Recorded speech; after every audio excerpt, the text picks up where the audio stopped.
Jannatga kiramanmi, kirmayman, birodar? Robbing haqida yaxshi gumonda bo'l. Jannatga kirasan inshaalloh. Shafaat bor. Payg'ambar sollallohu alayhi vasallamning shafaatlari bor. Bir banda mo'min dunyoda iymon bilan o'tgan, lekin gunohlari ko'p. Do'zaxga hukm qilindi.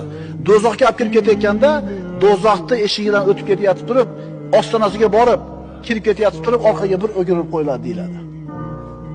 Orqaga qarab qo'yar ekan, xuddi bir oxirgi, to'xtatinglar deyishini kutgandaqa. Shunda Alloh taolo to'xtatinglar dedi malaikalarga. To'xtatishadi. Ey banda, nimaga orqaga qarading? Parvardigor, sen haqingda meni gumonim bunaqa emas edi. Seni bunaqa qiladi deb o'ylagan emasman men. Nima deb o'ylagansan? Ha, meni kechirib jannatga kirgizadi deb o'ylaganman deganda to'xtatinglar, kirgizinglar jannatga uni deydi. Kirasan inshaalloh jannatga. Faqat iymon bilan yasha, iymon bilan o't. O'zingga jannatni eslat. Dunyoda mushkullarni unutishing juda ham oson bo'ladi.